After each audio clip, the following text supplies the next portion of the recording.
I grew up hearing Dr. King. There was something about his voice, maybe about his appeal.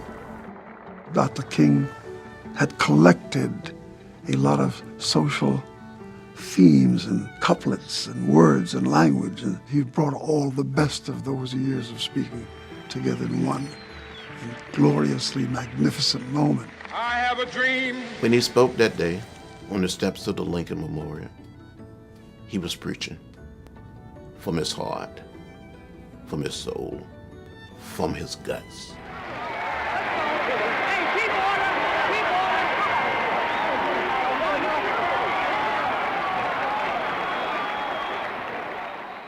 As the day of the march drew near, I stayed at the Willard Hotel where Dr. King was staying. Now, among his advisors, there were those who were suggesting, Martin, people are coming to the March on Washington because they've come in to hear you preach. And there were others, and they said, no, Dr. King, we have to give a kind of political direction, a treatise of where we are. I was part of that group. And he was being very gracious. He said, well, thank you so much, but I'm going to go up and work on my speech and counsel with the Lord.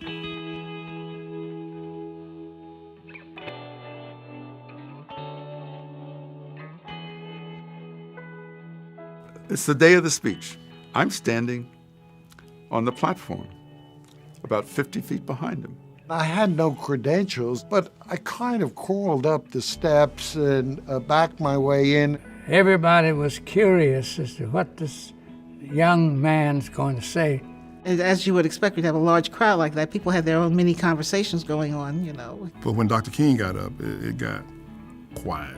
I mean, it was like you were at church. He's introduced by A. Philip Randolph in this sonorous voice.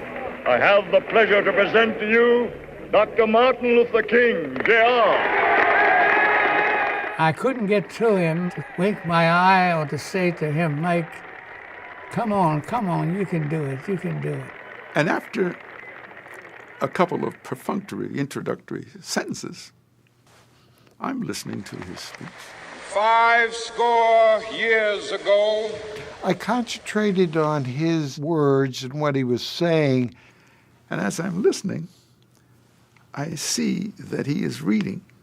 I had written out in longhand a possible opening paragraph. America has given the Negro people a bad check. And I did notice at a certain point, he starts off reading, and then at a certain moment, Mahalia Jackson interrupted him while he's speaking. Tell him about the dream, Martin. Tell him about the dream. His whole body language changed.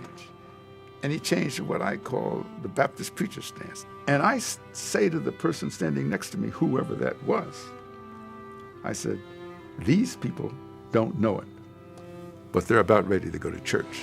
I have a dream that one day this nation will rise up. Like the greatest jazz musician, he just does an incredible solo. It was as if some transcendental terrestrial force had come down and taken over his body. I didn't know that Dr. King had left the script, but that's what was in there. And you stood in wonder as he spoke, as these words came out. My 4 little children will one day live in a nation where they will not be judged by the color of their skin, but by the content of their character. I have a dream today. But in his talking, and my mind wandering back to what I had been through, and when he started talking about his children, you know, I felt like, wow, he's talking about me. You know, at bottom, Dr. King is a musician. And if he was reciting a telephone book, the rhythms and transition to phrasing, you know, would bring you to an emotional acceptance. And once in Southwest Georgia, he heard people singing a song about over my head, I can see freedom in the air. And they think all of that just sort of came together. With this faith, we will be able to transform the jangling discords of our nation. We live in realities lots of times, and somebody talks about a dream, it gives a certain image, but the image that he gave was a future. And it wasn't beyond our reality to think that certain things could happen. We were looking for leadership, and he was offering it. The I Have a Dream speech was a summons, a call to the collective conscience of America. That we can be better than this. Free at last, free at last. Thank God Almighty, we are free at last.